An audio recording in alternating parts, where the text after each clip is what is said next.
Congratulations to today's graduates and your families. This is an exciting time in your lives, and I'm very honored to be here with all of you to celebrate your accomplishments. I would like to thank SUNY New Paltz and President Christian for selecting me for this very special recognition.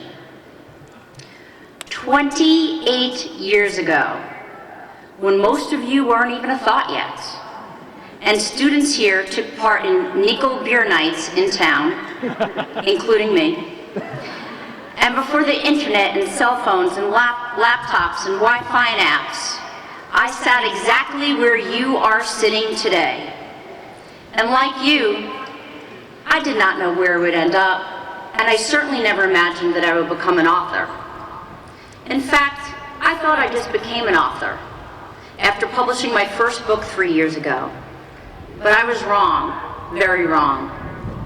I was an author all along, the author of my own story. And you 2016 New Paltz graduates are the author of yours. Although our stories may be different, we all share a similar backdrop. This beautiful campus, the Sojourner Truth Library, the Skytop at Mohawk, and the Walk Hill River. And we share a similar storyline, that is, we all received our college degree at SUNY New Paltz. At birth, we each get handed draft manuscripts of our life, where sometimes our characters are already predefined. The original drafter of the manuscript, which includes the society we live in, will write about what we should be now in order to evolve into the character that they want us to be. They will write about where we will learn, who we will play with and how we will play with them, what we will do and who we will love. Since the day I was born, I had many in my life who tried to write a very different story for me. For example, they did not define me as a college graduate.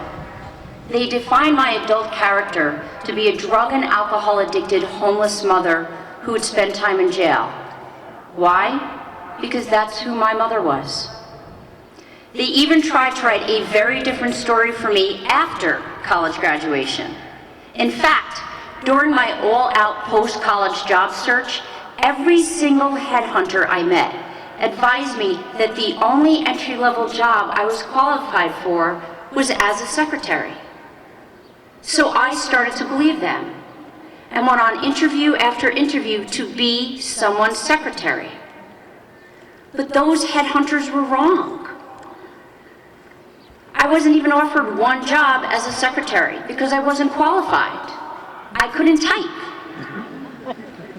Now, the job of secretary is honest work, but it wasn't the storyline I wanted.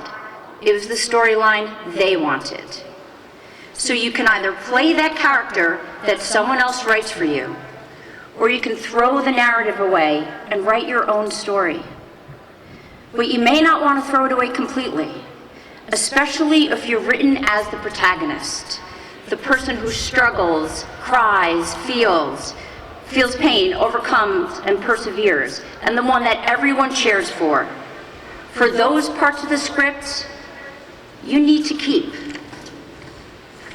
Because it is from the barriers you face and how you break through them that you will truly define the character that you want to be. So what you have achieved by standing here today is what others wanted for you, right? Somewhat. But you also wanted this day in New Paltz and this degree for yourself, because you knew that you needed a college education. Otherwise, your memoir could turn out to be a series of fragmented vignettes with no smooth transition. You not only realized that you needed a college education, but you needed it from one of the best public universities in the United States. You knew that with a degree from the State University of New York at New Paltz, you would have a better chance of writing the story of your life that you want to get published that you want people to be inspired by and that you want them to tell others about. Your first chapters are already written. You're now equipped to move forward and write the next one, where you will tell your readers that with a new Paltz degree, you're no longer a bystander, but you're actually on the playing field with others, many, many others. Everything you do going forward will be with others. It is others who will contribute to your chapters by offering you options and opportunities.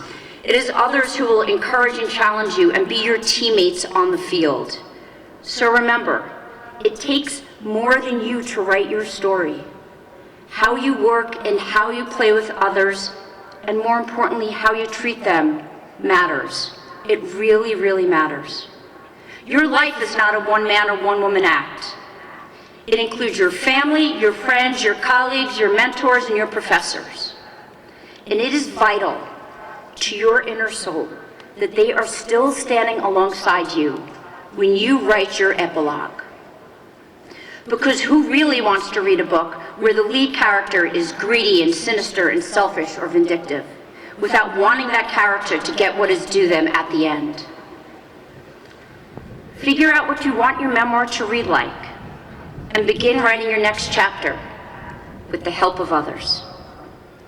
Most importantly, remember life is a journey, an amazing, painful, uplifting, debilitating, and inspiring journey.